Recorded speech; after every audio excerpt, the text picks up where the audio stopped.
ऐसा है, इसको मैं फटाफट समराइज़ कर दे रहा हूँ आपको पहले। हम लोगों ने कॉन्स्टिट्यूशनल अमेंडमेंट की बात की हुई है और कॉन्स्टिट्यूशनल अमेंडमेंट चैप्टर में हमने क्या पढ़ा और उसके बाद में दूसरा चैप्टर साथ-साथ में हमारा था कौन-सा? आपका बेसिक स्ट्रक्चर वाला। कॉन्स्टिट्यूशनल अमेंडमेंट क्या होता है?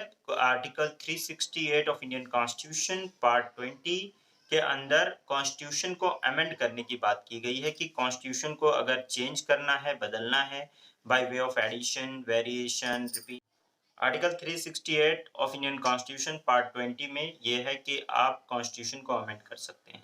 कॉन्स्टिट्यूशन का कोई भी पार्ट अमेंड किया जा सकता है क्योंकि जो फ़ॉरफ़ादर थे कॉन्स्टिट्यूशन को बनाने वाले, जो फ़ॉरफ़ादर ऑफ द कॉन्स्टिट्यूशन थे, उन लोगों को ये एकदम कन्फर्म बात थी, उनको ये बात एकदम क्लियर थी कि ये एवर चेंजिंग वर्ल्ड है, डायनामिक वर्ल्ड है और ये जो आज कॉन्स्टिट्यूशन है, ये कल हो सकता है, इसमें से कुछ बातें रेलेवेंट ना रह जाएँ और उनको चेंज करने की ज़रूरत पड़े। इसलिए उन्होंने पार्लियामेंट को ये पावर दिया कि आप कॉन्स्टिट्यूशन को चेंज कर सकते हैं और आर्टिकल 368 दिया जिसमें 2 बातें उन्होंने करी।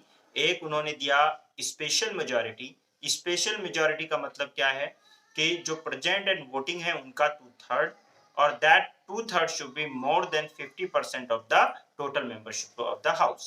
ये स्पेशल मेजोरिटी इसको कहते हैं, यानी कि जितने लोग प्रेजेंट हैं जैसे लोकसभा या राज्यसभा में उसका 2/3 अगर लोग वोट कर रहे हैं और वो 2/3 जो है उनकी जो टोटल मेंबरशिप है, जैसे लोकसभा की 550 है, 52 है मान लीजिए और क्या नाम है राज्यसभा की 250 है, तो उसमें से 50% उसके 50% से ये 2/3 ज़्यादा होना चाहिए। एक तो ये बात हो गई, तब ये बिल पास किया जाएगा, तब ये माना जाएगा कि कॉन्स्टिट्यूशन अमेंडमेंट बिल पास हुआ है। दूसरी बात इन्होंने कही कि आप सेपरेटली इसको पास करेंगे, यानी लोकसभा में अलग पास कराएँगे, राज्यसभा में अलग पास कराएँगे। उसके बाद इन्होंने कहा कि इसके लिए प्रेज़िडेंट से प्रायर रिकमेंडेशन लेने की ज़रूरत नहीं है। दूसरी ये है कि अभी कॉन्स्टिट्यूशन का 24th कॉन्स्टिट्यूशनल अमेंडमेंट करके 1971 में ये भी ऐड कर दिया गया कि अगर लोकसभा और राज्यसभा इस बिल को पास कर देते हैं कॉन्स्टिट्यूशन अमेंडमेंट बिल को, तो प्रेसिडेंट को एसेंट देना ही पड़ेगा। ठीक है? वो उसको रिकंसिडरेशन के लिए नहीं भेज सकता, विथहोल्ड नहीं कर सकता, उसको कंसेंट देना पड़ेगा, ये कंपल्सरी कर दिया गया है। ठीक है? ये आर्टिकल 368 जो है वो 2 बातें करता है। एक तो 2 तरह की प्रोसीजर देता है कॉन्स्टिट्यूशन को अमेंड करने के, एक स्पेशल मेजॉरिटी, दूसरा special majority and ratification of half of the state. ध्यान रखिएगा मोर देन हाफ नहीं है, यूपीएससी के अंदर क्वेश्चन आ चुका है प्री के अंदर, मोर देन हाफ लिखा हुआ था तो that is wrong. Half of the state यानी special majority plus ratification of half of the state. ठीक, ये बात हो गई। अब कॉन्स्टिट्यूशन में यानी 2 तरीके हैं और जो हाफ ऑफ द स्टेट से यानी स्टेट से जो रेटिफिकेशन होगा उनकी विधानसभा में सिंपल मेजॉरिटी से होगा। ठीक है, सिंपल मेजॉरिटी का मतलब होता है जितने प्रेजेंट हैं उनका उनकी मेजॉरिटी, जो प्रेजेंट एंड वोटिंग है उनकी मेजॉरिटी। अच्छा, अब आती है बात कि कॉन्स्टिट्यूशन को अमेंड करने के लिए हमारे पास कुछ ऐसे भी प्रोविजंस हैं जो आर्टिकल 368 से बाहर हैं, जैसे कि नया स्टेट ऐड करना है, बाइफरकेट करना है स्टेट्स को और इसी तरीके से जो है उसमें काउंसिल बनाना है स्टेट के अंदर। तो ये सारी बहुत सारी बातें ऐसी हैं, पूरी लिस्ट है, जिसको सिंपल मेजॉरिटी से क्या किया जाता है, अमेंड किया जाता है कॉन्स्टिट्यूशन को। सिंपल मेजॉरिटी से लोकसभा में भी और राज्यसभा में फिर प्रेजेंट कैसेट के लिए भेजा जाएगा। कुछ ऐसे हैं जो स्पेशल मेजॉरिटी से होंगे, जैसे फंडामेंटल राइट है, डीपीएसपी है। कुछ ऐसे हैं जो फेडरल स्ट्रक्चर में चेंज करते हैं, जैसे शेड्यूल 7 में अगर चेंज कर रहे हैं या इसी तरीके से जो है प्रेसिडेंट के इलेक्शन वगैरह में चेंज कर रहे हैं, तो वो special majority plus ratification of the state या consent of the 50% of the state की जरूरत पड़ेगी। जैसे जीएसटी वगैरह बिल आया आपको दिखा, तो उसमें भी 50% of the consent of state की जरूरत पड़ी। अब ये हुआ क्या पूरा ही पूरा का पूरा कॉन्स्टिट्यूशन चेंज किया जा सकता है, बदला जा सकता है? तो शुरू से ही ये डिबेट चल रही है। शंकरी प्रसाद सबसे पहला केस आया, उसके अंदर सुप्रीम कोर्ट ने बोला क्या आर्टिकल 360 मतलब क्वेश्चन ये था कि क्या आर्टिकल 368 को यूज करके क्या हम फंडामेंटल राइट को भी चेंज कर सकते हैं, कुछ भी चेंज कर सकते हैं? तो शंकरी प्रसाद ने कहा बिल्कुल आप चेंज कर सकते हैं, आर्टिकल 368 के को यूज करते हुए या कॉन्स्टिट्यूशन को अमेंडमेंट करके आप कोई भी पार्ट कॉन्स्टिट्यूशन का चेंज कर सकते हैं, यहाँ तक कि फंडामेंटल राइट भी चेंज कर सकते हैं। फिर थोड़ा आगे डिबेट आता है, गोलकनाथ केस आता है।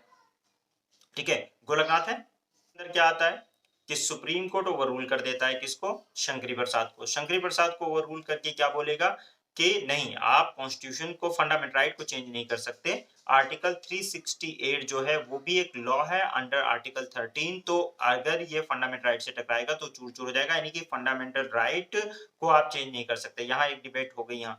इन्होंने पार्लियामेंट ने कॉन्स्टिट्यूशनल अमेंडमेंट कर दिया, 24वां constitutional amendment, 24th constitutional amendment 1971 में। उसमें इन्होंने आर्टिकल 13 के अंदर क्लॉज 4 ऐड कर दिया और उसमें ये बोल दिया कि आर्टिकल 368 जो है वो आर्टिकल 13 के परव्यू से बाहर है। यानी आर्टिकल 368 एक स्पेशल लॉ है, अगर उससे अगर हम कॉन्स्टिट्यूशन को अमेंड करते हैं तो हम अमेंड कर सकते हैं, यानी फंडामेंटल राइट को भी अमेंड कर सकते हैं। अब ये क्वेश्चन उठा फिर केशवानंदा भारती 1973 में। केशवानंदा भारती केस 1973 के अंदर 24 अप्रैल को जजमेंट आता है। आज तक का सबसे बड़ा बेंच बैठता है, जजेस का 13 जजेस का बेंच बैठता है और वो डिसाइड करता है कि बिल्कुल 24th constitutional amendment 1971 perfectly valid है, उसमें कोई दिक्कत नहीं है। और आर्टिकल 368 के पास पावर है कि वो कॉन्स्टिट्यूशन का कोई भी पार्ट चेंज कर सकता है, ठीक। लेकिन basic structure of the constitution change नहीं होना चाहिए, वो उसने एकदम कर दिया। Basic structure of the constitution को आप चेंज नहीं कर सकते। अब ये बेसिक स्ट्रक्चर क्या बला है, उन्होंने बताया कि देखिए आर्टिकल 368 जो है वो सारा पूरा का पूरा कॉन्स्टिट्यूशन चेंज कर दे, लेकिन बेसिक स्ट्रक्चर नहीं दे चेंज करेगा। और बेसिक स्ट्रक्चर केशवानंदा भारती में कुछ लिस्ट उन्होंने दे दिया, सेकुलर डेमोक्रेटिक रिपब्लिक वाला टाइप। और उसके अलावा बोला वेरियस केसेस में आगे जैसे-जैसे जुडिशरी जैसे-जैसे ज़रूरत पड़ेगी, आगे जो केसेस आएँगे, उनके अंदर हम लोग बताते रहेंगे कि बेसिक स्ट्रक्चर क्या है। जैसे independent of judiciary is a basic structure, federal structure of the constitution is a basic structure. तो ऐसे बहुत सारी बातों को उन्होंने बताया, बहुत सारी बातें जो है Indira Nehru Gandhi, IR. Coelho case और एक केहुतो होलोन केस, मिनरवा मिल और ऐसे बहुत सारे केसेस आते रहे, जिसके अंदर जो है राम जेठमलानी वगैरह इन सारे केसेस में फिर आगे बताते रहे लिस्ट में कि क्या होता है basic structure of the constitution. क्या ये बात आपको समझ में आ गई है? इसमें कोई दिक्कत है आप लोगों को?